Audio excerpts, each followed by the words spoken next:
Hello students, मैं हूं धनंजय चौहान और मैं आपको कवर करवा रहा हूं क्लास 12 एमपी बोर्ड हिस्ट्री के मोस्ट इंपोर्टेंट क्वेश्चंस जो आपके इस साल के 2022 के एग्जाम्स में पूछे जा सकते हैं।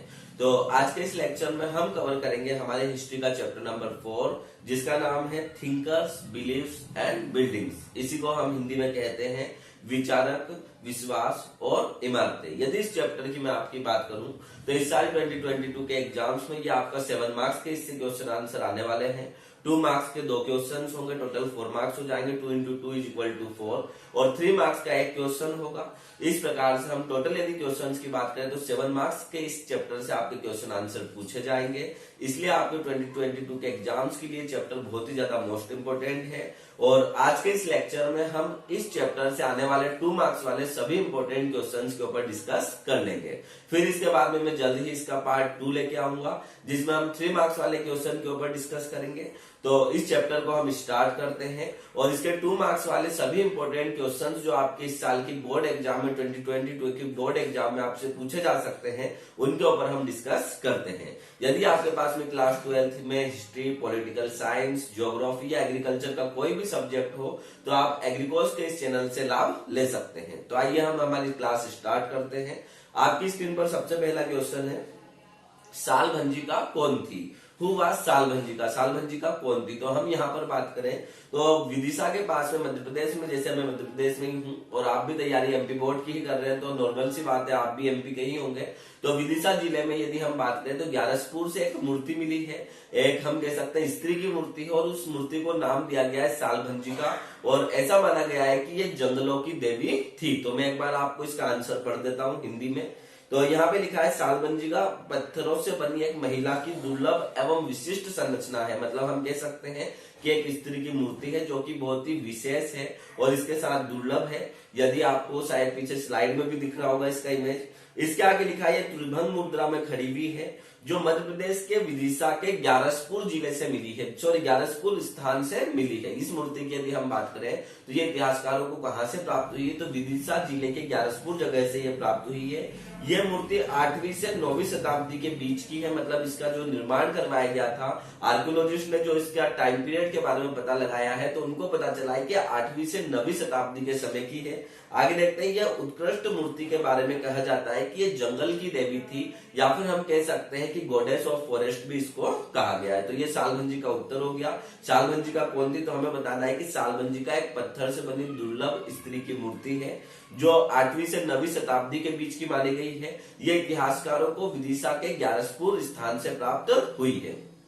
इसी को मैं इंग्लिश में पढ़ देता हूँ। इंग्लिश में लिखा है Salabhanjika was a rare stone structure. ये एक रेयर स्टोन स्ट्रक्चर है। रेयर का मतलब दुर्लभ स्टोन का एक स्ट्रक्चर है, पत्थर का एक स्ट्रक्चर है ऑफ वुमन। और हम कह सकते हैं ये कौन है? वुमन है। विच स्टैंड्स द त्रिभंग पोस्टर, जो कि एक पोस्टर में खड़ी हुई है, त्रिभंग पोस्टर में खड़ी हुई है। फाउंड एट ग्यारसपुर इन विदिशा, और ये हमें कहां से प्राप्त हुई है? तो विदिशा ग्यारसपुर से ये हमें प्राप्त हुई है जो कि मध्य प्रदेश में पड़ता है। This idol from 8th to 9th century, ऐसा माना जाता है कि ये मूर्ति जो है 8वीं से 9वीं शताब्दी के समय की है। इट इज सेड दैट, और इसके बारे में ऐसा भी कहा जाता है कि it was a goddess of forest, की ये वनों की देवी थी या जंगलों की देवी थी। तो ये हमारा फर्स्ट क्वेश्चन हो गया है जो आपके इस साल के बोर्ड एग्जाम्स में 2 मार्क्स में पूछा जा सकता है। नेक्स्ट क्वेश्चन की ओर हम लोग मूव करते हैं। अगला क्वेश्चन है आपकी स्क्रीन पर, भगवान बुद्ध के कोई 2 उपदेश लिखिए। मतलब हमें कोई 2 टीचिंग्स बताना है लॉर्ड बुद्धा की या गौतम बुद्धा की। मतलब गौतम बुद्धा के द्वारा 2 ऐसी बातों का हमें जिक्र करना है जो उन्होंने अपनी शिक्षा में कही हो। तो यहाँ पे इस क्वेश्चन को यदि हम देखें तो आपसे चाहे वो जैन धर्म की टीचिंग पूछ ले या आपसे बौद्ध धर्म की, बौद्ध रिलीजन की टीचिंग्स पूछ ले, मतलब जैन धर्म की शिक्षा पूछ ले या बौद्ध धर्म की शिक्षा पूछ ले, तो इन दोनों ही धर्मों के बीच में काफी कुछ समानताएं हैं। तो आपको मेहनत कम करना पड़े, इसके लिए आप क्या कीजिएगा, कॉमन पॉइंट याद कर लीजिएगा ताकि आप उनको बुद्धा की टीचिंग में भी लिख सकें, उन्हीं को आप महावीर की टीचिंग में भी लिख सकें, उन्हीं को आप बौद्ध धर्म की टीचिंग्स में भी लिख सकें और उन्हीं को आप जैन धर्म की शिक्षाओं में भी लिख सकें। तो यहाँ पे हम लिखते हैं बुद्ध के उपदेश, इसी को इंग्लिश में लिखा है टीचिंग्स ऑफ लॉर्ड बुद्धा। मतलब लॉर्ड बुद्धा के द्वारा कौन कौन सी बातें बताई गई। तो सबसे पहले वो बोलते हैं कि we should not commit violence. Violence मतलब होता है हिंसा या लड़ाई। मतलब हमें कभी भी अपने जीवन में हिंसा नहीं करना चाहिए या लड़ाई नहीं करना चाहिए। सेकंड पॉइंट है बुद्धा का, we should never tell a lie, हमें कभी भी हमारे जीवन में झूठ नहीं बोलना चाहिए। तो इसी को हिंदी में लिख रखा है, हमें कभी भी झूठ नहीं बोलना चाहिए। थर्ड पॉइंट है we should believe in faith and karma, और हमें हमेशा हमारे कर्मों के ऊपर विश्वास करना चाहिए। मतलब जो भी हम काम करते हैं हमें अंधविश्वास की बातों में ना पड़ना चाहिए, और जो भी हम काम करते हैं, जो भी हमारी ड्यूटी करते हैं, वर्क करते हैं, उसके ऊपर हमें विश्वास रखना चाहिए। तो बुद्ध की 3 टीचिंग्स कौन कौन सी हो गई? सबसे पहली टीचिंग तो हो गई हमें हिंसा नहीं करना चाहिए, मतलब लड़ाई झगड़ा नहीं करना चाहिए। सेकंड बात, हमें कभी भी अपने जीवन में झूठ नहीं बोलना चाहिए। और थर्ड बात यहाँ पे आ जाएगी कि हमें हमेशा हमारे कर्मों के ऊपर विश्वास करना चाहिए, ना कि हमें अंधविश्वास में पड़ना चाहिए। तो ये 3 टीचिंग्स ऐसी है जो बुद्ध के द्वारा भी दी गई थी, मतलब बौद्ध धर्म की शिक्षाओं के अंतर्गत भी आ जाती है। और यही सेम टीचिंग्स की हम बात करें तो जैन धर्म में महावीर स्वामी के द्वारा भी दी गई थी, तो ये जैन धर्म की शिक्षाओं में भी आ जाती है। तो आप सेम आंसर याद कर लीजिएगा, आप दोनों में ही इसको लिख सकते हैं। नेक्स्ट क्वेश्चन की ओर हम लोग मूव करते हैं। क्वेश्चन थर्ड है आपकी स्क्रीन पर, बौद्ध धर्म की लोकप्रियता के कोई 2 कारण लिखे। तो यहाँ पे हम बात कर लेते हैं बौद्ध रिलीजन की या बौद्ध धर्म की। इसी को आपको इंग्लिश में लिख रखा है, write 2 reasons of popularity of Bauddh religion. बौद्ध रिलीजन की पॉपुलरिटी या प्रसिद्धि के कोई 2 कारण लिखे, भारत में और भारत के बाहर बौद्ध धर्म इतना प्रसिद्ध क्यों हुआ। तो यहाँ पे सबसे पहला कारण हमने लिख रखा है, it is a practical religion. यदि इस धर्म की हम बात करें तो ये पूरी तरीके से एक प्रैक्टिकल धर्म है। प्रैक्टिकल मतलब हम कह सकते हैं ये वास्तविकता की बात करता है। इसके अंदर हमें कोई भी आडंबर देखने को नहीं मिलता है, कोई भी पाखंड हमें देखने को नहीं मिलता है, किसी भी प्रकार की अंधविश्वास जैसी चीजें इस धर्म के अंदर हमें देखने को नहीं मिलती है। तो बिल्कुल ये प्रैक्टिकल रिलीजन है। इसी को हम हिंदी में कहेंगे ये एक प्रायोगिक धर्म है, इसमें किसी प्रकार का हमें आडंबर दिखाई नहीं देता है। सेकंड पॉइंट है, it oppose the caste system. और उस समय भारत में बौद्ध धर्म क्यों प्रचलित हुआ, तो आपको सभी को पता है उस समय भारत के अंदर ब्राह्मणवाद था, और ब्राह्मण ने 4 वर्ण बना दिए गए थे उनके द्वारा, जैसे ब्राह्मण, क्षत्रिय, वैश्य और शूद्र। और इससे क्या हुआ था कि जो क्षत्रिय थे और जो ब्राह्मण थे उनकी स्थिति तो काफी अच्छी होती जा रही थी, और वैश्य और शूद्रों की स्थिति में गिरावट होती जा रही थी। तो यहाँ पे बौद्ध धर्म आता है, और बौद्ध धर्म जाति तंत्र का या जातिवाद का पूर्ण रूप से विरोध करता है, जिसके कारण हम कह सकते हैं बड़ा जन समर्थन प्राप्त होता है। किसको प्राप्त होता है? बौद्ध धर्म को प्राप्त होता है। तो हम लिख सकते हैं कि इसने जातिवाद का विरोध किया, इसलिए भी ये धर्म भारत के अंदर प्रसिद्ध हुआ। तो it opposed the caste system. Opposed का मतलब होता है विरोध करना, कास्ट सिस्टम मतलब जाति तंत्र या जातिवाद। थर्ड पॉइंट है, तीसरा इसके प्रसिद्धि या पॉपुलरिटी का कारण क्या है, it gain the support of royal families. इसको शाही राजवंशों का समर्थन मिला। जैसे मैंने आपको बताया था कि सम्राट अशोक ने अपने अंतिम दिनों में बौद्ध धर्म को अपना लिया था, तो शाही राजवंशों को इस धर्म को समर्थन मिल गया, जिसके कारण से इस धर्म का प्रचार प्रसार जो है वो और भी तेजी से हुआ। तो हमने लिखा it gain the support of royal families, इसको शाही राजवंशों का समर्थन मिला, लाइक एम्परर अशोक, जैसे कि सम्राट अशोक का समर्थन। तो यहाँ पे हम हिंदी में लिखते हैं इसे शाही राजवंशों का समर्थन प्राप्त हुआ, जैसे सम्राट अशोक। तो बौद्ध धर्म की प्रसिद्धि के कोई 3 कारण हमें बताना है। तो पहला कारण तो हम बता देंगे ये बिल्कुल प्रैक्टिकल रिलीजन है, इसमें हमें कोई भी आडंबर दिखाई नहीं देता है। सेकंड पॉइंट हम बता देंगे कि इसने जातिवाद का विरोध किया, इसलिए भारत में प्रसिद्ध हुआ। और थर्ड पॉइंट हम बता देंगे इसे शाही राजवंशों का समर्थन प्राप्त हुआ, जैसे सम्राट अशोक का समर्थन प्राप्त हुआ, इसलिए भी ये धर्म भारत के अंदर बहुत ही तेजी से प्रसिद्ध हुआ, और इवन भारत के बाहर भी ये बहुत ही तेजी से फैला। तो ये बौद्ध धर्म की प्रसिद्धि के कारण हमने देख लिए हैं। नेक्स्ट क्वेश्चन की ओर मैं अब मूव करता हूं। क्वेश्चन नंबर 4 है आपकी स्क्रीन पर, जैन धर्म और बौद्ध धर्म में कोई 2 अंतर स्पष्ट कीजिए। तो यहाँ पे मैं आपको बता देता हूँ कि जो जैन धर्म है और बौद्ध धर्म में इनमें काफी कुछ समानताएं हैं। थोड़े से यदि माइनर डिफरेंसेस हम देखें तो वो दोनों ही धर्मों में हमें दिखाई देते हैं। तो उन्हीं अंतरों की हमें चर्चा करना है, क्योंकि काफी कुछ पॉइंट जो है वो तो इनमें कॉमन है। तो यहाँ पे हम इंग्लिश में क्वेश्चन लिखते हैं, right any 2 differences between Jain religion and बौद्ध रिलीजन। मतलब जैन धर्म और बौद्ध धर्म में कोई दो अंतर लिखिए। तो यहाँ पे हमने हेडिंग लिखी है जैन धर्म और बौद्ध धर्म में अंतर, difference between Jain religion and बौद्ध रिलीजन। जैन धर्म में हमने लिखा है दे बिलीव्ड इन सोल, ये आत्मा में विश्वास रखते हैं। जो जैन धर्म के अनुयायी होते हैं या जैन धर्म की हम शिक्षाओं की बात करें तो ये आत्माओं पर विश्वास रखते हैं। मतलब इनका मानना होता है कि मृत्यु के बाद में आत्मा जो है वो शरीर छोड़ती है और फिर से वो आत्मा जो है पुनर्जन्म लेती है। जबकि यदि हम बौद्ध धर्म की बात करें तो ये आत्मा के ऊपर विश्वास नहीं करते हैं। तो they did not believe in the soul, हम यहाँ पर लिखेंगे हिंदी में, ये आत्मा में विश्वास नहीं करते हैं। सेकंड पॉइंट है द एम्फेसिस ऑन एक्सट्रीम अहिंसा। जैन धर्म की यदि मैं बात करूं तो ये हमेशा एक्सट्रीमनेस की बात करता है, चरम चीजों की बात करता है, मतलब कोई भी चीज हो तो वो पूर्ण तरीके से हो। जैसे अहिंसा की यदि हम बात करें तो जब ये अहिंसा की बात करते हैं या नॉन वायलेंस की बात करते हैं तो पूर्ण तरीके से अहिंसा का ये पालन करते हैं। ये छोटे मोटे जीव जंतुओं को बिल्कुल भी नुकसान नहीं पहुंचाते, यहाँ तक कि ये दही का भी सेवन नहीं करते हैं, क्योंकि इनका मानना होता है कि दही के अंदर भी सूक्ष्म जीव होते हैं। और आपने बहुत सारे जैन साधुज देखे होंगे, मॉन्क्स देखे होंगे, नन्स देखी होंगी, तो वो मुंह पर सफेद कपड़ा बांध कर रखते हैं,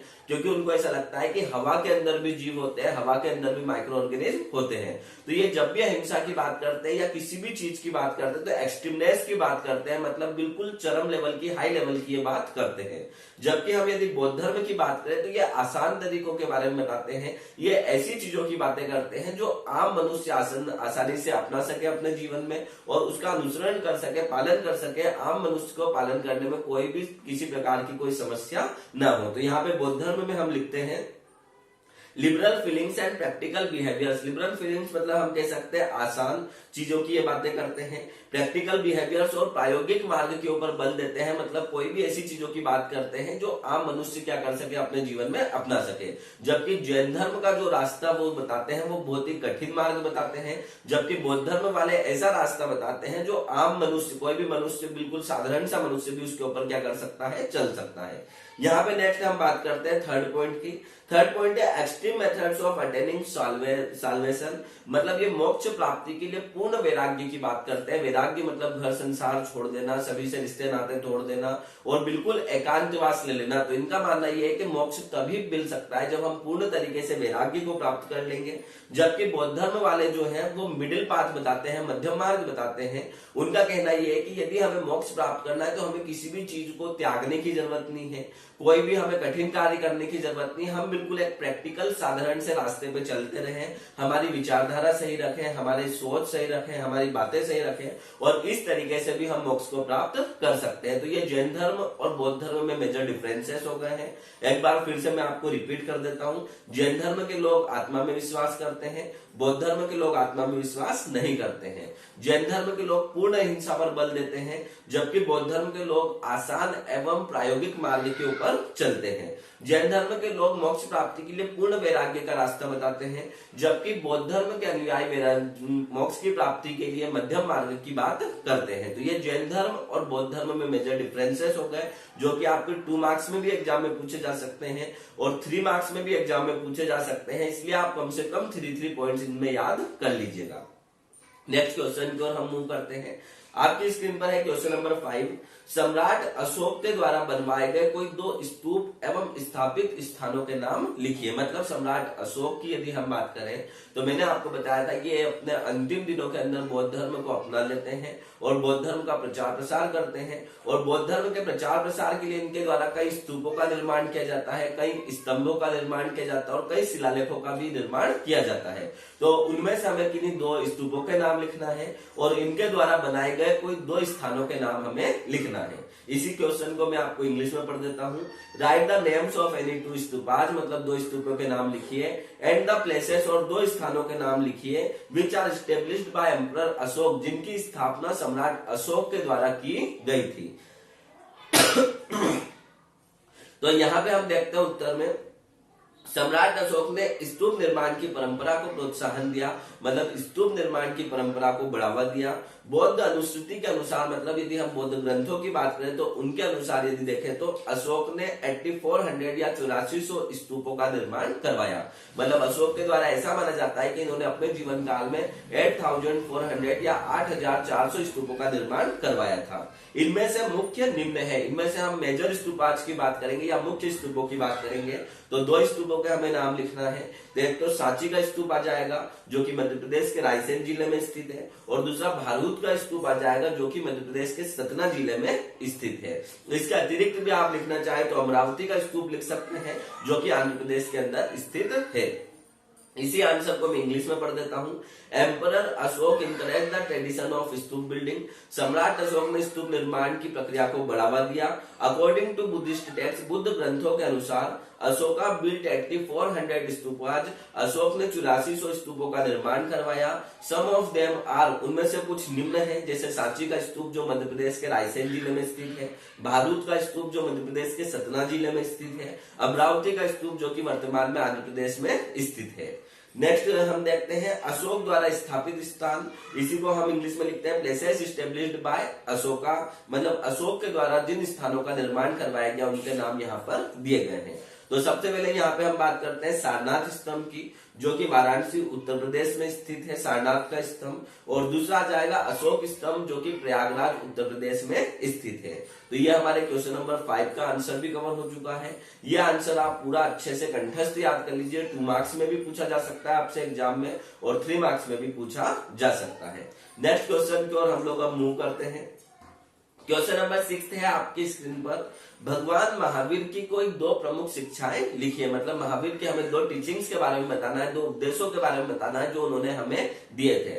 तो मैंने आपको जो फर्स्ट आंसर समझाया था बुद्ध की टीचिंग्स के बारे में, तो मैंने आपको बताया था कि ये आंसर मैं आपको कॉमन लिखवा रहा हूँ, जो आप बुद्ध रिलीजन में भी लिख सकते हो, इसी सेम आंसर को जैन रिलीजन में भी लिख सकते हो, इसको बुद्धा की टीचिंग्स में भी लिख सकते हो, और इसी आंसर को आप महावीर की टीचिंग्स में भी लिख सकते हो। तो देख लेते हैं कौन कौन सी टीचिंग्स या उनके कौन कौन से उपदेश थे या कौन कौन सी शिक्षाएं थी। तो सबसे पहला है we should not commit violence, मतलब वही बात है कि हमें हमारे जीवन में कभी भी हिंसा नहीं करना चाहिए। सेकंड है we should never tell a lie, हमें कभी भी जीवन में झूठ नहीं बोलना चाहिए, मतलब हमेशा सत्य का साथ या सत्य ही बोलना चाहिए। थर्ड पॉइंट है we should believe in faith and karma, और तीसरी बात यहाँ पर इन्होंने बताई है कि हमें अपने कर्मों के ऊपर विश्वास करना चाहिए, हमें अपनी ड्यूटी के ऊपर विश्वास करना चाहिए, फालतू के अंधविश्वास या आडंबर में हमें नहीं पड़ना चाहिए। तो ये 3 टीचिंग्स हो गई लॉर्ड महावीर की।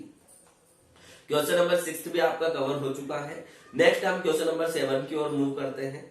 क्वेश्चन नंबर 7 आपसे पूछा गया है जैन धर्म और बौद्ध धर्म में कोई 2 समानताएं लिखिए। तो मैंने आपको बताया था कि जैन धर्म और बौद्ध धर्म में काफी समानताएं हमें देखने को मिलती है। अंदर वाला क्वेश्चन मैं आपको ऑलरेडी करवा चुका हूं। तो अब हम देखेंगे सिमिलरिटीज, दोनों के बीच में समानताएं। इसी क्वेश्चन को इंग्लिश में लिखा गया है right any 2 similarities between Jainism and Buddhism, मतलब जैन धर्म और बौद्ध धर्म में कोई 2 सिमिलरिटी या 2 समानताएं लिखिए। तो यहाँ पे हमने लिखा है similarities between Jainism and Buddhism, Jain धर्म और बौद्ध धर्म में समानताएं। तो पहला पॉइंट हमने लिख दिया है both believed in faith and कर्म, दोनों ही धर्म किसके ऊपर विश्वास करते हैं, कर्म के ऊपर विश्वास करते हैं, फालतू की आडंबर की बातें नहीं करते हैं, अंधविश्वास की बातें नहीं करते हैं। दूसरी पॉइंट हमने लिखा है बोथ आर नॉन-थीस्टिक रिलीजियंस, यहाँ पे आर और लिख लीजिएगा आप, बोथ आर नॉन-थीस्टिक रिलीजियंस, मतलब दोनों ही अनिश्वरवादी धर्म है, मतलब हम कह सकते हैं ईश्वर के ऊपर ज्यादा विश्वास नहीं रखते हैं बल्कि ये कर्मों के ऊपर विश्वास रखते हैं। थर्ड पॉइंट हमने लिखा both had a common background of Aryan culture, दोनों के यदि हम बैकग्राउंड की बात करें, पृष्ठभूमि की बात करें तो वो आर्य संस्कृति रही है। दोनों का ही उदय हमारे भारत में हुआ है, उत्तर भारत में हुआ है और आर्यों के द्वारा हुआ है, या फिर हम कह सकते हैं क्षत्रिय वंश के द्वारा हुआ है। तो दोनों की पृष्ठभूमि समान आर्य संस्कृति की है। फोर्थ पॉइंट है both founded by Kshatriya of north India, दोनों को ही स्थापना की यदि हम बात करें तो उत्तर भारत के क्षत्रियों के द्वारा की गई है। जैसे हम गौतम बुद्ध की बात करें तो वो भी क्षत्रिय थे, राजकुमार थे। इसी प्रकार से हम यदि महावीर स्वामी की बात करें तो वो भी क्षत्रिय थे और राजकुमार थे। तो ये काफी कुछ समानताएं दोनों धर्मों के बीच में देखने को मिलती है। ये क्वेश्चन 2 मार्क्स का, इसलिए आपसे 2 पॉइंट पूछे गए हैं, लेकिन आपको आंसर में कम से कम 3 पॉइंट याद करना है, क्योंकि इसी चैप्टर से आपका 3 मार्क्स का भी क्वेश्चन पूछा जाएगा। तो आप एनी 3 पॉइंट इसमें से याद कर लीजिएगा जो आपको याद करने में आसान हो। नेक्स्ट क्वेश्चन की ओर हम लोग मूव करते हैं। अगला क्वेश्चन नंबर 8 है आपकी स्क्रीन पर, जैन धर्म के कोई 5 महाव्रत कौन कौन से हैं, मतलब हमें जैन धर्म के 5 महाव्रतों के बारे में लिखना है जो जैन धर्म के अनुयायी होते हैं या जैन धर्म के जो फॉलोवर्स होते हैं जिनका वो कट्टरता से पालन करते हैं, या फिर इसी को हम 5 वॉव्स भी कहते हैं इंग्लिश में, या 5 प्रिंसिपल्स भी कहते हैं। तो इंग्लिश में क्वेश्चन पढ़ देता हूं, what are the 5 Mahavratas of Jainism, इसी की जगह वो लिख सकते हैं what are the 5 principles of Jainism, इसी की जगह लिख सकते हैं what are the 5 vows of Jainism. तो जैन धर्म के 5 हमें मुख्य सिद्धांत बताना है या 5 महाव्रत बताना है। तो यहाँ पे सबसे पहला है नॉन वायलेंस। नॉन वायलेंस का मतलब होता है अहिंसा, मतलब हमें कभी भी हिंसा नहीं करना चाहिए, अहिंसा का हमेशा साथ देना चाहिए। तो यहाँ पे हमने लिखा है नॉन वायलेंस मतलब अहिंसा। डू नॉट कमिट वायलेंस, हमें कभी भी हिंसा नहीं करनी चाहिए। तो ये सबसे पहला इनका सिद्धांत है। सेकंड पॉइंट है सत्य। सत्य का मतलब यहाँ पर ये कि हमें कभी भी अपने जीवन में झूठ नहीं बोलना चाहिए, अर्थात सदैव सत्य बोलना चाहिए। इसी को हम कहते हैं ट्रूथफुलनेस या सत्यनिष्ठा। नेवर टेल अ लाई, हमें कभी भी झूठ नहीं बोलना चाहिए। और ऑलवेज स्पीक द ट्रूथ, और हमेशा क्या बोलना चाहिए, सत्य बोलना चाहिए। थर्ड पॉइंट है अस्तेय। अस्तेय का मतलब होता है हमें कभी भी अपने जीवन में चोरी नहीं करना चाहिए। चोरी ये लोग जो जैन धर्म के अनुयायी होते हैं ये गलत मानते हैं, वैसे तो चोरी को सभी धर्मों में गलत माना जाता है। फोर्थ पॉइंट है ब्रह्मचारी या सेलिबेसी। ब्रह्मचारी का मतलब क्या होता है, तो ब्रह्मचारी का मतलब ये होता है कि हमें हमारी इंद्रियों के ऊपर, मतलब हमारी कामनाओं के ऊपर, हमारी इच्छाओं के ऊपर हमें क्या करना चाहिए, संयम रखना चाहिए या फिर हमें कंट्रोल रखना चाहिए। तो यहाँ पे हम लिखेंगे सेलिबेसी, कंट्रोल ओवर विशेष और सेंसेस, मतलब ब्रह्मचारी का पालन करना चाहिए, हमें हमारी इंद्रियों और इच्छाओं के ऊपर कंट्रोल रखना चाहिए। फिफ्थ पॉइंट है अपरिग्रह। अपरिग्रह का मतलब ये होता है कि हमें कभी भी अपने जीवन में धन का संचय नहीं करना चाहिए या फिर प्रॉपर्टी को हमें ज्यादा इकट्ठा नहीं करना चाहिए, क्योंकि धन से क्या आता है, लालच आता है। तो जैन धर्म के 5 महाव्रत या 5 मेन प्रिंसिपल या 5 वॉज मैं आपको बता चुका हूं। सबसे पहला है अहिंसा, मतलब हमें कभी भी हिंसा नहीं करना चाहिए, नॉन वायलेंस। दूसरा है ट्रूथफुलनेस, मतलब कभी भी हमें झूठ नहीं बोलना चाहिए, हमेशा सत्य बोलना चाहिए। थर्ड पॉइंट है अस्तेय। अस्तेय मतलब हमें कभी भी चोरी नहीं करना चाहिए, नॉट स्टीलिंग। फोर्थ है सेलिबेसी। सेलिबेसी मतलब हमें हमेशा ब्रह्मचर्य का पालन करना चाहिए और अपनी इंद्रियों पर संयम रखना चाहिए, कंट्रोल ओवर विशेष और सेंसेस। इसके बाद में फिफ्थ और लास्ट पॉइंट है अपरिग्रह। अपरिग्रह मतलब हमें कभी भी धन का संचय नहीं करना चाहिए या संग्रह नहीं करना चाहिए। To abstain from processing property, मतलब हमें कभी भी प्रॉपर्टी को नहीं रखना चाहिए।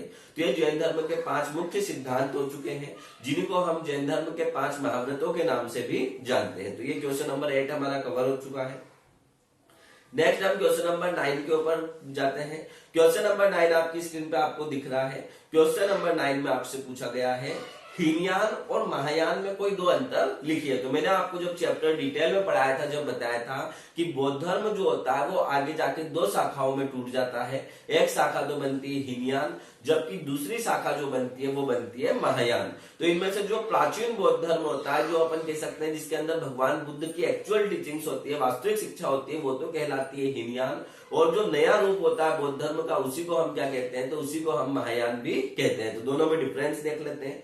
तो यहाँ पे हम लिखते हैं हीनयान और महायान में अंतर, या इसी को हमने इंग्लिश में लिखा है difference between Hinayana and Mahayana. अब हीनयान के पॉइंट यहाँ पे हम पढ़ लेते हैं। ये बौद्ध धर्म की मूल एवं प्राचीन शाखा है, मतलब बौद्ध धर्म की जो मेन ब्रांच थी, जो बौद्ध धर्म जैसा ओरिजिन हुआ था, वो हीनयान है। तो हम इसी को इंग्लिश में लिखते हैं इट इज द ओरिजिनल और एंशिएंट ब्रांच ऑफ बुद्धिज्म, मतलब ये बुद्धिज्म की ओरिजिनल और एंशिएंट ब्रांच है, मतलब वास्तविक शाखा है।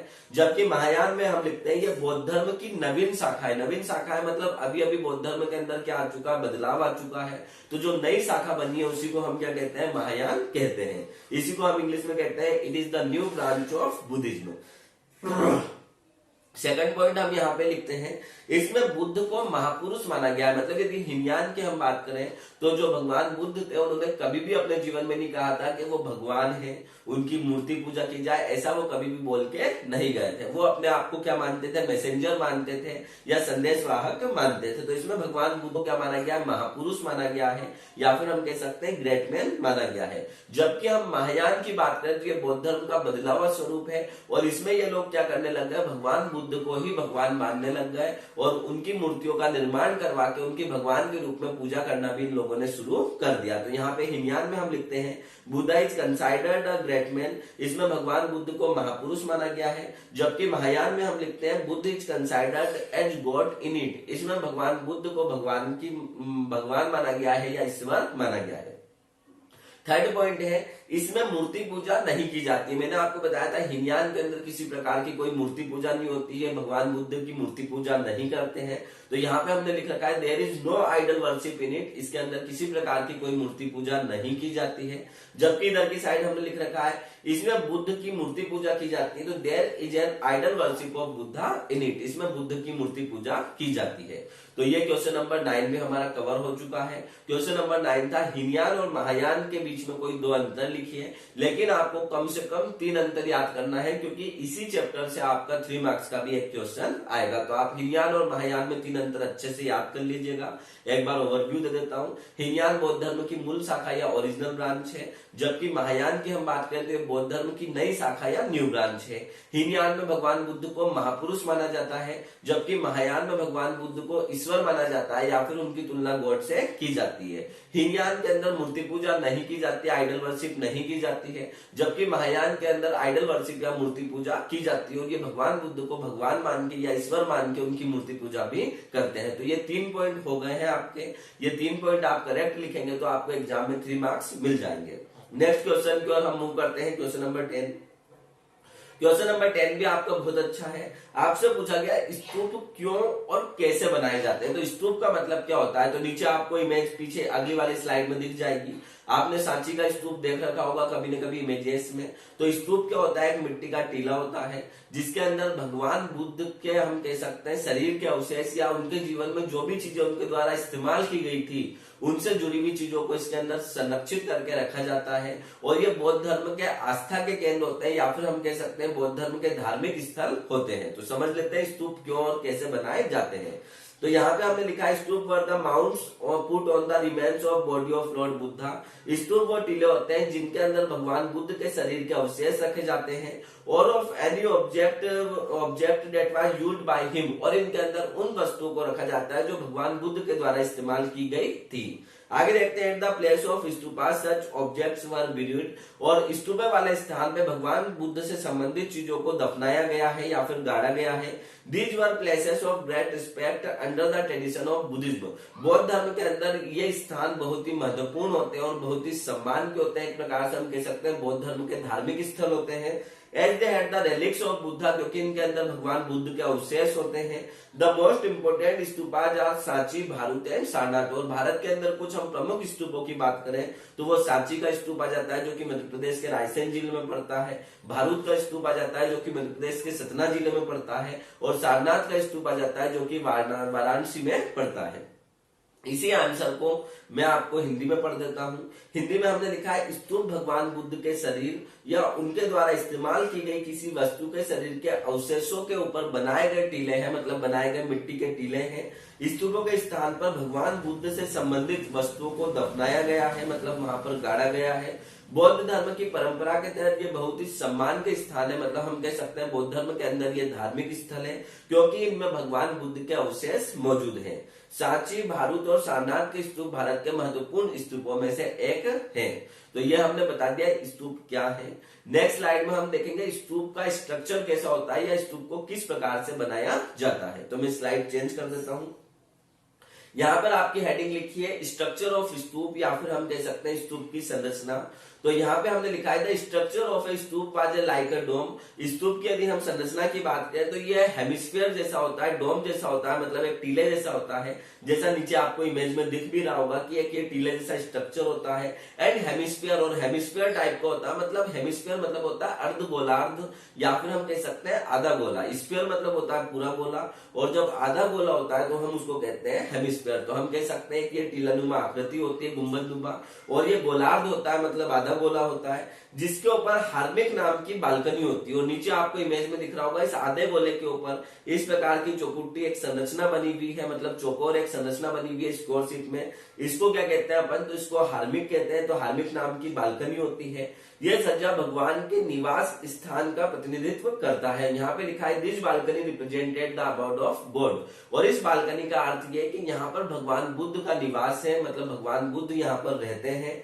आगे देखते हैं the harmonic was covered and umbrella, और इस हार्मिक के ऊपर कहीं कहीं पर छतरी लगी होती है। जैसे इसमें आपको इतने डिटेल में नहीं दिख रही होगी, बाकी आप जूम करके देखोगे तो दिख जाएगी। ऊपर चौकोर संरचना है जिसको हम हार्मिक कह रहे हैं, और इसके बीचों बीच क्या लगी हुई है, छतरी लगी हुई है या अम्ब्रेला लगी हुई है। They are used to railings around the balcony, और इसके चारों तरफ, स्तूप के चारों तरफ अपन कह सकते हैं रेलिंग्स लगी हुई है या फिर हम कह सकते हैं चारों तरफ बाउंड्री वॉल बनी हुई है, जैसी कि आपको दिखाई दे रही है। तो फिर से मैं आपको इसको हिंदी में पढ़ देता हूँ। स्तूप की संरचना एक गुंबद एवं गोलार्ध की तरह होती है, मतलब आधे गोले की तरह होती है, जिसके ऊपर हार्मिक नाम की चौकोर बालकनी होती है। यह छज्जा भगवान के निवास स्थान का प्रतिनिधित्व करता है। हार्मिक के ऊपर एक छतरी बनी हुई होती है और छतरी से ढकी हुई होती है, और इस बालकनी के चारों ओर क्या लगी हुई होती है, रेलिंग्स लगी हुई होती है। तो ये स्तूप की संरचना हो गई।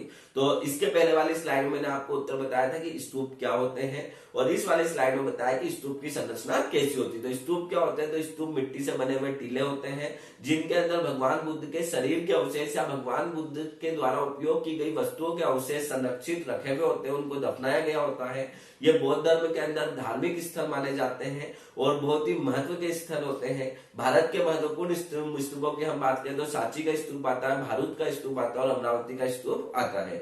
स्तूपों की संरचना की हम बात करें तो ये एक मिट्टी का टीला होता है जो कि हेमिस्फीयर शेप में होता है, मतलब गोलार्ध शेप में होता है। इसके ऊपर चौकोर स्क्वायर शेप में एक बालकनी बनी होती है जिसको हम हार्मिक कहते हैं। हार्मिक के बीचों बीच इस प्रकार की छतरी या अम्ब्रेला लगी होती है और इस स्तूप के चारों तरफ रेलिंग की गई होती है। तो ये स्तूप की हमने संरचना भी देख ली और स्तूप की परिभाषा भी देख ली। इस आंसर को आप पूरा याद कर लेना, ये आपके 3 मार्क्स में भी पूछा जा सकता है। नेक्स्ट मैं स्लाइड चेंज कर देता हूं। अगला क्वेश्चन है आपका क्वेश्चन नंबर 11। भगवान बुद्ध के जीवन में लुम्बिनी एवं कुशीनगर का महत्व लिखिए। 2 स्थलों का यहाँ पे नाम दे रखा है, एक तो है लुम्बिनी और दूसरा स्थल है कुशीनगर, और इनका बुद्ध के जीवन में क्या महत्व रहा है, क्या इंपोर्टेंस रही है, वो हमें बताना है। इसी क्वेश्चन को मैं आपको इंग्लिश में पढ़ देता हूँ। Right the importance of Lumbini and Kushinagar in Buddha's life, मतलब बुद्ध के जीवन में हमें लुम्बिनी और कुशीनगर के महत्व को बताना है। तो हम यहाँ पे उत्तर में हेडिंग लिखते हैं बुद्ध के जीवन के महत्वपूर्ण स्थल। यहाँ पे हमने लिखा है important places related to Buddha's life, Buddha के जीवन के महत्वपूर्ण स्थल। सबसे पहले हमने लिखा लुम्बिनी। तो लुम्बिनी के बारे में आपको सबको पता है, बुद्ध की ये जन्मस्थली है। इसी को हम इंग्लिश में बोलेंगे बुद्धाज बर्थ प्लेस, मतलब यहाँ पर भगवान बुद्ध का जन्म हुआ था। सेकंड है कुशीनगर। यहाँ पे हम लिखते हैं बुद्ध को निर्वाण प्राप्त हुआ, मोक्ष प्राप्त हुआ, मतलब बुद्ध ने अपने जो शरीर त्यागा था वो कुशीनगर में त्यागा था। तो हम यहाँ पे इंग्लिश में लिखेंगे कुशीनगर में बुद्धाज अटेन मोक्ष, मतलब यहाँ पर बुद्ध को मोक्ष की प्राप्ति होती है। और इसी मोक्ष को हम कह सकते हैं बुद्ध धर्म में क्या कहते हैं, तो इसी मोक्ष को बौद्ध धर्म में निर्वाण भी कहते हैं। थर्ड हम पॉइंट की बात करते हैं। यहाँ पे लिखा है बोध गया। तो बोध गया में आप सभी को चैप्टर पढ़ाया था, जब बता चुका हूं कि यहाँ पर भगवान बुद्ध को ज्ञान की प्राप्ति हुई है। इसी को हमने इंग्लिश में लिखा Buddha attain enlightenment in it. इसके बाद में नेक्स्ट हमारा फोर्थ पॉइंट है सारनाथ। भगवान बुद्ध को जब ज्ञान की प्राप्ति हुई तो उन्होंने अपना जो प्रथम उपदेश दिया था वो कहां पर दिया था, तो वो सारनाथ में दिया था। तो यहाँ पे हम लिखेंगे बुद्ध का प्रथम उपदेश, और इसी को मैंने इंग्लिश में लिख रखा है फर्स्ट सर्मन ऑफ बुद्धा। तो आपसे 2 प्लेसेस पूछी थी, लुम्बिनी और कुशीनगर, तो आप इन दोनों का आंसर दे देंगे तो आपका आंसर जो है वो करेक्ट हो जाएगा और आपको पूरे 2 मार्क्स दे दिए जाएंगे। लेकिन 2 और प्लेसेस बच रही थी तो वो मैंने और ऐड करके आपको बता दी, कभी इनके ऊपर आपके एग्जाम में क्वेश्चन पूछ लिया जाए तो ये हमारा क्वेश्चन नंबर 11 भी कवर हो चुका है। नेक्स्ट हम क्वेश्चन नंबर 12 की ओर मूव करते हैं। क्वेश्चन नंबर 12 आपसे पूछा गया है बौद्ध धर्म के 4 आर्य सत्य बताइए। मतलब बौद्ध धर्म में भगवान बुद्ध जो थे उन्होंने बताया था कि जीवन के 4 सत्य हैं और इन 4 सत्य को हम नोबल ट्रूथ्स कहते हैं इंग्लिश में, और इन्हीं को हम हिंदी में कहते हैं आर्य सत्य। मतलब ये सत्य हर जगह मौजूद है। तो यहाँ पे हम देखते हैं हेडिंग लिखते हैं बौद्ध धर्म के 4 आर्य सत्य। इसी की हम इंग्लिश में हेडिंग लिखते हैं 4 noble truths of Buddha religion, मतलब बौद्ध धर्म के 4 आर्य सत्य। सबसे पहला सत्य यहाँ पे लिखा है इस संसार में हर तरफ दुख है। तो बुद्ध की पहली जो उन्होंने बात बोली थी, पहला जो सत्य बताया था जीवन का, वो ये बताया था कि हमारे जीवन में हर तरफ जहां पर भी जाएंगे वहां पे हमें क्या दिखाई देगा, दुख ही दुख दिखाई देगा। इसी को इंग्लिश में लिख रखा है देयर इज सोरो एवरीवेयर इन दिस वर्ल्ड। इस संसार में हर तरफ हर जगह हमें दुख दिखाई देता है। सेकंड पॉइंट लिखा है दुखों का कारण भी है। भगवान बुद्ध ये कहते हैं कि दुख तो है जीवन में, लेकिन इस दुख का कुछ न कुछ कोई ना कोई रीजन है, कोई ना कोई कारण है। तो इस सोरो है जो रीजन, हर दुख का कोई ना कोई कारण है और दुखों का निवारण भी। और फिर भगवान बुद्ध आगे ये कहते हैं कि जीवन में दुख है, दुख का कोई ना कोई कारण है, तो उसका कुछ न कुछ निवारण भी होगा। There is also cure of sorrows, मतलब इन दुखों का कुछ न कुछ निवारण भी है। आगे देखते हैं दुखों के निवारण का अब उन्होंने रास्ता बताया है कि दुखों का निवारण का एक ही मार्ग है और उस मार्ग को वो क्या कहते हैं, अष्टांगिक मार्ग कहते हैं, या इसी को हम एटफोल्ड पाथ भी कहते हैं। तो भगवान बुद्ध ने बताया कि दुखों का निवारण एक अष्टांगिक मार्ग है। There is an eightfold way to get rid of sorrows, मतलब भगवान बुद्ध के इस अष्टांगिक मार्ग को हम अपना लेंगे तो हम हमारे दुखों से मुक्ति पा सकते हैं। अभी अष्टांगिक मार्ग क्या है मैं आने वाले क्वेश्चन में आपको बताऊंगा। भगवान बुद्ध ने 8 हमें ऐसी बातें बताई थी जिनको हम यदि हमारे जीवन में अनुसरण कर लेते हैं तो हमें दुखों से क्या मिल सकती है, मुक्ति मिल सकती है। तो भगवान बुद्ध ने 4 आर्य सत्य बताए थे। कौन कौन से बताए थे कि इस संसार में हर तरफ दुख है, दुख का कोई ना कोई कारण है, दुख का निवारण भी है, और फिर वो आगे बोलते हैं कि इनका निवारण मात्र एक ही, और वो क्या है, अष्टांगिक मार्ग है। मतलब भगवान बुद्ध के 8 उपदेशों का हमें पालन करना होगा और इससे हमें दुखों से क्या मिल सकती है, मुक्ति मिल सकती है। तो ये क्वेश्चन नंबर 12 भी हमारा कवर हो गया है। नेक्स्ट क्वेश्चन नंबर 13 है, त्रिपिटक क्या है, त्रिपिटक को समझाइए। तो बौद्ध धर्म के जो धार्मिक हम कह सकते हैं जो ग्रंथ हैं, जो इनके टेक्स्ट है, रिलीजियस टेक्स्ट है, धार्मिक ग्रंथ है, उसी को हम त्रिपिटक कहते हैं। जैसे हिंदू धर्म में भगवत गीता का स्थान है, मुस्लिम धर्म में कुरान शरीफ का स्थान है, उसी प्रकार से यदि हम बौद्ध धर्म की बात करें तो इनके जो धार्मिक ग्रंथ है उन्हीं को हम क्या कहते हैं, त्रिपिटक भी कहते हैं। तो पढ़ देता हूं मैं। त्रिपिटक बौद्ध धर्म के प्राचीनतम ग्रंथ है, मतलब बौद्ध धर्म के सबसे पुराने ग्रंथ है, जिसमें भगवान बुद्ध के उपदेश संग्रहित है। मतलब इसमें भगवान बुद्ध की टीचिंग्स को बताया गया है। ये ग्रंथ पाली भाषा में लिखा गया। और त्रिपिटक की यदि मूल भाषा की हम बात करें तो वो कौन सी भाषा थी, पाली भाषा थी। आज के टाइम पे तो इसका कई भाषाओं के अंदर अनुवाद हो चुका है, ट्रांसलेशन हो चुका है, लेकिन मूल रूप से ये पाली भाषा में लिखा गया था और विभिन्न भाषाओं में अनुवादित है। मतलब कई भाषाओं में इसका ट्रांसलेशन हो चुका है। त्रिपिटक का शाब्दिक अर्थ होता है 3 पिटारियां, और यहाँ पे 3 पिटक जो है इनका शाब्दिक अर्थ क्या है, तो इनका शाब्दिक अर्थ है 3 पिटारियां। इन्हें 3 भागों में विभाजित किया गया है। मतलब त्रिपिटक के 3 हम कह सकते हैं वर्जन है। तो पहला इसका भाग कहलाता है सुत्त पिटक, दूसरा पार्ट कहलाता है विनय पिटक, और तीसरा पार्ट कहलाता है अभिधम्म पिटक। एक बार मैं आपको इंग्लिश में पढ़ देता हूँ। Tripitaka is the oldest text of Buddhism. Tripitaka बौद्ध धर्म का सबसे प्राचीनतम ग्रंथ है। In which the teachings of Lord Buddha stored, जिसके अंदर भगवान बुद्ध की शिक्षाओं को संग्रहित किया गया है। This book originally written in Pali language, ये पुस्तक वास्तविकता में पाली भाषा में लिखी गई थी, and translated into different languages, और इसका कई भाषाओं के अंदर अनुवाद भी किया गया है। The literal meaning of Tripitaka is 3 पिटारियाज, और त्रिपिटक का शाब्दिक अर्थ 3 पिटारिया होता है। These are divided into 3 parts, और ये जो पुस्तक है वो 3 भागों में विभाजित है। सबसे पहला जो भाग कहलाता है वो सुत्त पिटक कहलाता है, दूसरा विनय पिटक कहलाता है, और तीसरा अभिधम्म पिटक कहलाता है। और इस प्रकार से आपका क्वेश्चन नंबर 13 भी कवर हो चुका है। तो आज के इस लेक्चर के लास्ट क्वेश्चन की ओर मैं मूव करता हूं, जो कि आपका क्वेश्चन नंबर 14 है। क्वेश्चन नंबर 14 आपसे पूछा गया है, महात्मा बुद्ध का अष्टांगिक नियम बताइए। तो मैंने आपको पिछले आंसर में बताया था कि महात्मा बुद्ध ने 4 आर्य सत्य बताए थे। कौन कौन से सत्य थे? तो पहला सत्य तो ये था कि संसार में हर जगह दुख है। दूसरा सत्य था हर दुख का कोई ना कोई कारण है। तीसरा सत्य था हर दुख का निवारण भी है। और चौथा उन्होंने बताया था कि इनका निवारण एक मार्ग अष्टांगिक मार्ग है, मतलब 8 बातों का यदि हम पालन करते हैं तो हम दुखों से मुक्ति प्राप्त कर सकते हैं। तो इसी को हम अष्टांगिक मार्ग भी कहते हैं, इसी को हम इंग्लिश में एटफोल्ड पाथ भी कहते हैं। तो यहाँ पे आपको इंग्लिश में लिख रखा है give the Mahatma Buddha's Ashtangik rule, या इसी को एटफोल्ड पाथ भी कहते हैं।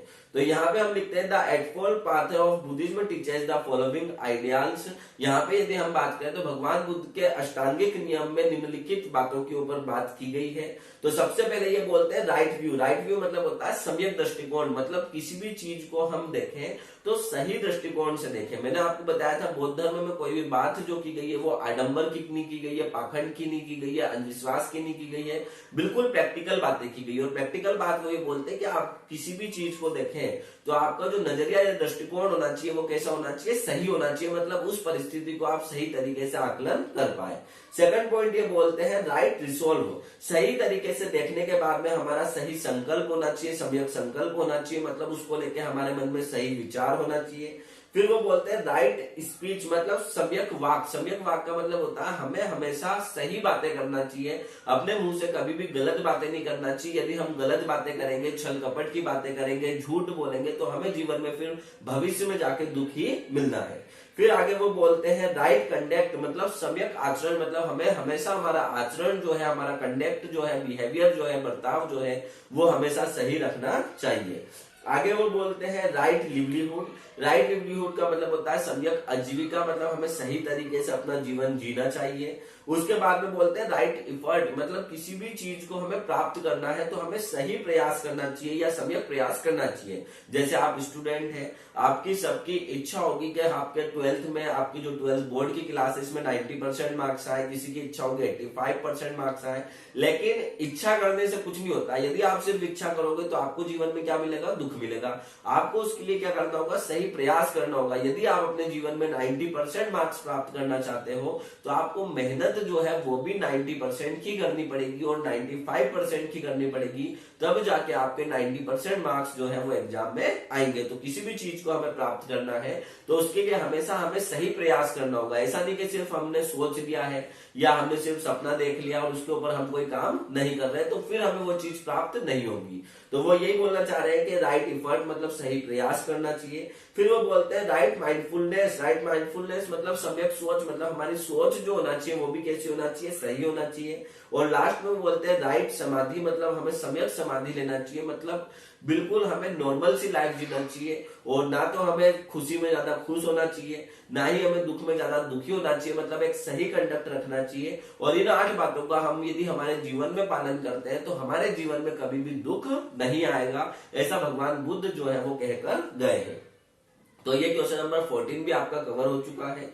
अब अपन बात कर लेते हैं, तो ये जो आपका चैप्टर था थिंकर्स, बिलीव्स एंड बिल्डिंग्स, इसी को हम कहते हैं विश्वास, विचारक और इमारतें। इस चैप्टर से आपके 2 मार्क्स के 2 क्वेश्चन आना है, मतलब टोटल 4 मार्क्स। तो 4 मार्क्स के सभी क्वेश्चंस मैं आज की क्लास में आपको कवर करवा चुका हूं। अब 3 मार्क्स के लिए एक और लेक्चर में बनाऊंगा जिसमें बहुत ही कम क्वेश्चन होंगे, क्योंकि बहुत सारे क्वेश्चन ऐसे हैं जो 2 मार्क्स और 3 मार्क्स में कॉमन है। तो बहुत ही कम क्वेश्चन ऐसे होंगे जो 3 मार्क्स के लिए बचे होंगे। तो वो एक और लेक्चर के माध्यम से इसका जब मैं पार्ट 2 बनाऊंगा तो उसमें आपको कवर करवा दूंगा। जब तक आप इन 14 क्वेश्चन को अच्छे से बार बार पढ़िए, अच्छे से इनको लिख के देखिए और अच्छे से इनको बिल्कुल कंठस्थ याद कर लीजिए, क्योंकि ये क्वेश्चंस आपके इस साल के 2022 के बोर्ड एग्जाम के लिए बहुत ही मोस्ट होने वाले हैं। तो जल्दी मैं आपके सामने आऊंगा नए वीडियो के साथ में। Thank you.